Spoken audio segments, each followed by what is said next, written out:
सोना किसे पसंद नहीं, ये धरती पर मौजूद सबसे महंगी धातुओं में से एक है। लेकिन कभी आपने सोचा है कि धरती पर सोना आया कहां से? क्या कोयले की तरह इसका भी निर्माण हुआ या फिर कहीं और से आया? खान तक सोना पहुंचा कैसे और कब पता चला कि ये सबसे महंगी धातु में से एक है? आइए जानते हैं साइंटिस्ट ने अपने रिसर्च में क्या पाया। जो खुलासे हुए उससे जानकर आप हैरान रह जाएंगे। नमस्कार, मैं मुस्कान खन्ना। आप देखना शुरू कर चुके हैं ट्रायंगल्स मीडिया का स्पेशल शो दुनिया के दिल से।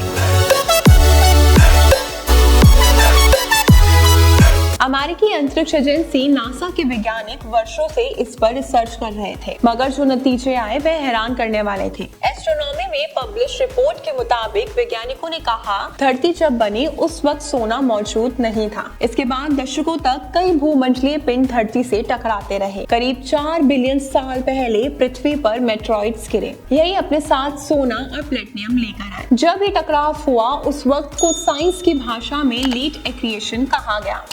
तब चांद के आकार के पिंड धरती पर टकराए थे, उनके साथ कई और खनिज पदार्थ भी आए थे। अब सवाल आता है, सोना धरती पर कैसे पहुंचा? ये जानने की कहानी ने तेजी पकड़ी 1867 में। स्पेक्ट्रोस्कोपी की मदद से पूर्ण सूर्य ग्रहण के दौरान एस्ट्रोनॉमर्स ने पहली बार सूरज में हीलियम की खोज की। इसके बाद सूरज के वायुमंडल में कार्बन, नाइट्रोजन, लोहे और हैवी मेटल्स की खोज की, जिनमें सोना भी शामिल था। बाद के रिसर्च से पता चला कि सूरज पर 2.5 ट्रिलियन टन सोना है। अगर धरती के सभी महासागरों को भर दिया जाए तो भी सोना बचा रह जाए। अब इस सवाल को लेकर उत्सुकता बढ़ने लगी कि सोना धरती पर कैसे पहुंचा। इसका जवाब छुपा था एल्बर्ट आइंस्टाइन की स्पेशल थ्योरी ऑफ रिलेटिविटी में। आइंस्टाइन की थ्योरी ने दिखाया रास्ता। ब्रिटेन के कैम्ब्रिज में कैवेंडिश लैबोरेटरी में सर आर्थर एडिंगटन ने सुझाया कि सूरज की ऊर्जा का कारण हाइड्रोजन और हीलियम का विलय हो सकता है। आइंस्टाइन की थ्योरी से ये बात साबित हो गई कि ऐसी प्रक्रिया में भारी मात्रा में एनर्जी भी रिलीज होगी।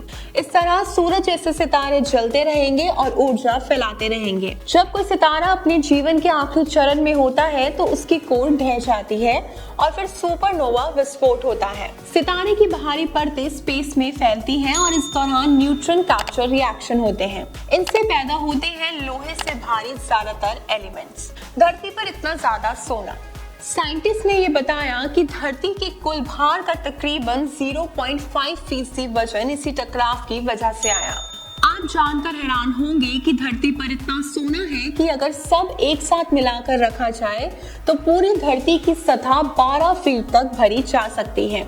मौजूदा समय में जितना गोल्ड लोग इस्तेमाल कर रहे हैं उसका 75% हिस्सा पिछली एक सदी से निकाला गया। अभी बहुत सारा सोना धरती के गर्भ में छुपा हुआ है।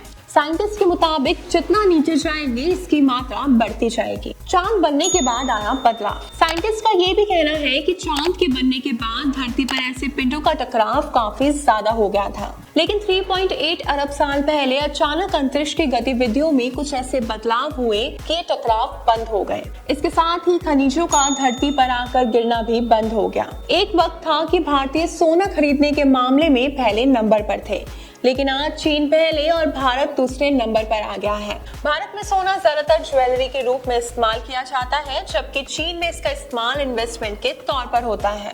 दोस्तों, अगर आपको हमारा ये वीडियो पसंद आया हो तो दोस्तों के साथ भी जरूर शेयर कीजिए और अगर आपके मन में कोई सवाल है तो उसे कमेंट में लिखकर हमें जरूर बताएं। हमारे चैनल को सब्सक्राइब करना ना भूलें ताकि आपको लेटेस्ट अपडेट मिलते रहे। आपसे जल्दी मुलाकात होगी एक नए टॉपिक पर, एक नई वीडियो के साथ। देखते रहिए ट्रायंगल्स मीडिया। धन्यवाद।